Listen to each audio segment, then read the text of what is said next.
So sticking on Russia, a big theme since Russia started invading Ukraine has been Western sanctions trying to cut off income into Russia to fund their war effort, facing delays in payment from customers in China, the UAE, and Turkey for their oil after a new wave of U.S. sanctions in December of 2023.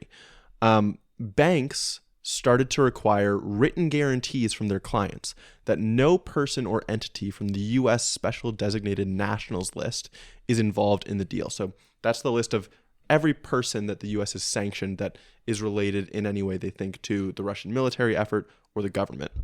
So UAE banks have also even suspended accounts accused of dealing with people on this list. This is important because the context here is that the West put a price cap on Russian oil of $60 a barrel. They wanted to enforce this through restrictions on Western trading, Western shipping, and Western insurance companies. So because Western companies have dominated these industries, specifically insurance was one they really thought was going to put the squeeze on Russian oil trade, they thought they were going to be able to reduce the income that Russia got from its oil while not completely destroying or completely messing up the global oil markets, right? They didn't want to destroy the world economy, hurt it really badly. They wanted to make sure that there wasn't massive inflation in the West that was connected to this. But Russia, in response, they bought up a fleet of old non-Western ships, and they used some shady insurers, it's called a shadow fleet, to ship its oil. And so in the months from kind of in much of 2023, it was able to trade oil over the cap using these other methods.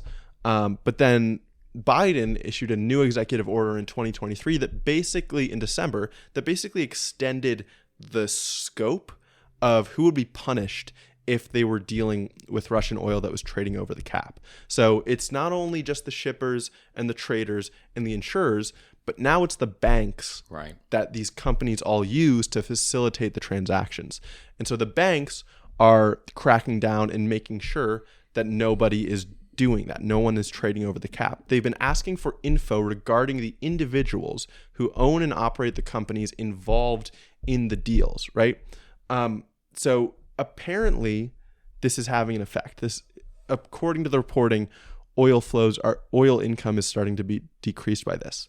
Furthermore, India recently announced that they're going to stop accepting oil from Russian shipping company Sanctions, which apparently shipped about 20% of Russia's oil exports to India in 2023. So we talked about the Russian integration with India since Ukraine, I think 3 weeks ago too. And we saw the numbers spiking rapidly with the cooperation between India and Russia. And India was using a lot of Russian oil. Like I think 40% of Russian oil was going to India. Yeah. So if we're talking about now, Sanctions.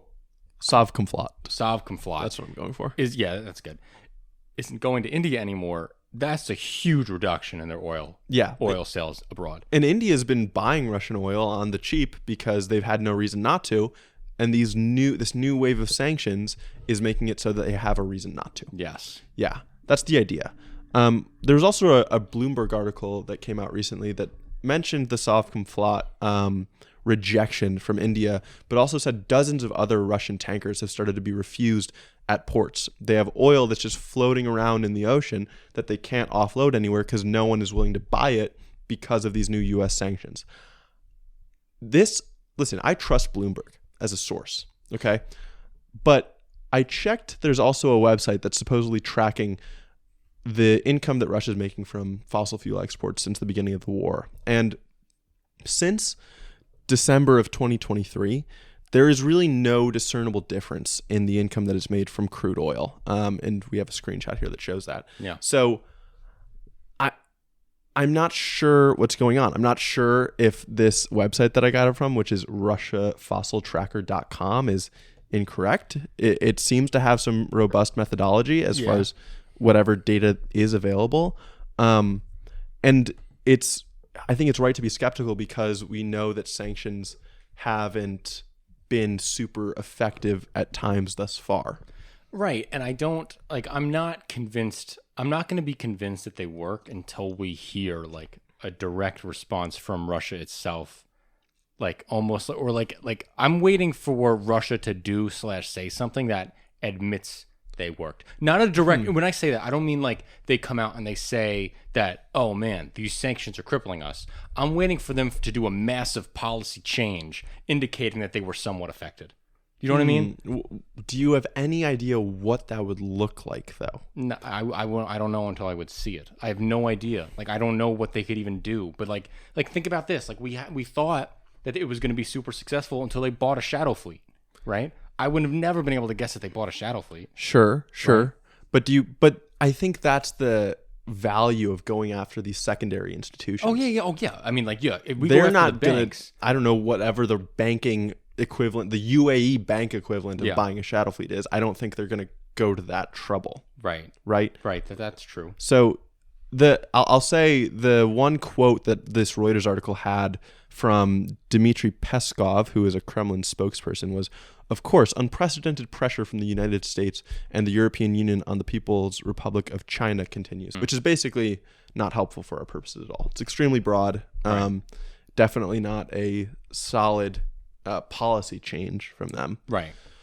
I know Russia is expected to decrease their oil output next year because because OPEC Plus is wanting to reduce the supply. Yeah. So I know that they're going to be cutting their oil production, right? Yes. Okay. But again, if the cap works, it shouldn't matter as far as the income that they're getting from it, because I would expect usually you want to decrease oil production so that you can raise the prices. Right. One thing that I feel like I might not have made clear, UAE has one UAE bank has suspended accounts that trade Russian oil over the cap. But mostly what this Reuters report is saying is that the firms are facing delays for the crude oil.